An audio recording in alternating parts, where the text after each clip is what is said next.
এই যে আমার মিশরাত, এই যে গাছগুলো ছিটতে যাচ্ছে আমার মিশরাত। গাছ চিরবা? হ্যাঁ, ফুলের গাছ, সবজির গাছ, চুপচুপ করে আসো ছিটতে।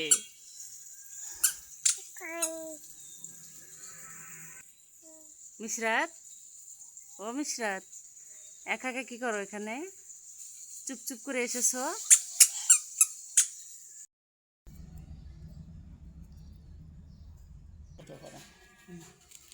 আলু ভর্তা করছি গাইস, সকালবেলা হাত দিয়ে ভর্তা করলাম। আলু ভর্তা দিয়ে ভাত খাবো।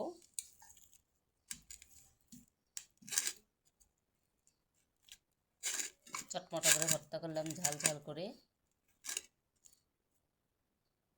তো আমার মিশরাত বেবি ভাত খাবে। এই যে মিশরাত আলু খেয়েছে। এই যে মিশরাত, হ্যাঁ মিশরাত ভাত খাবে।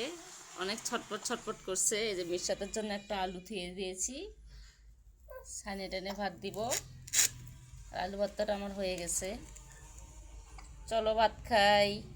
সকালবেলা আলু ভর্তা আর ডিম ভাজি করব, করি নাই। যে আলু ভর্তা করেতে এখন ডিম ভাজি করব। আমার মিশরাত বেবি কি দিয়ে ভাত খাবে? এই যে, আসসালামু আলাইকুম দর্শক বন্ধু। এই যে আজকে আমি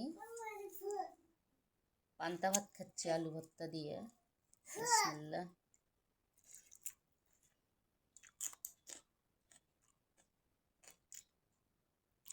সেই স্বাদ।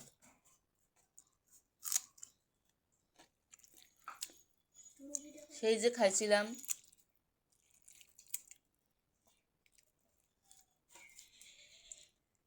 14ই এপ্রিল, বৈশাখ মাসে প্রথম দিন।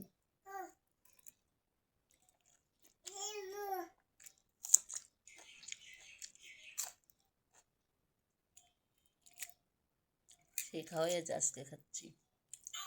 অনেক খেতে ইচ্ছে করলো।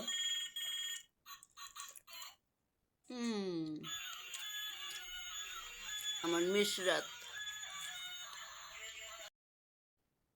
এই যে পটল ভাজবো আর মাছ ভাজি করব। পটল আর মাছ একসঙ্গে রান্না করব। দেখতে থাকুন কিভাবে পটল আর মাছ আমি একসঙ্গে রান্না করি। কে কে এইরকম করে তরকারি খেয়েছেন?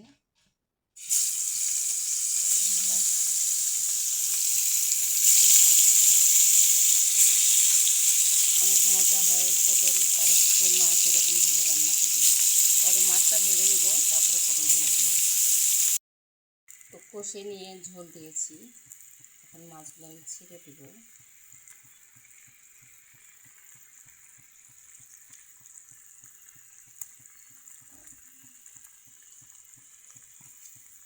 পটলগুলো এই যে ভেজে নিয়েছি, মাছ পটল ভেজে একসঙ্গে দিয়ে দিলাম।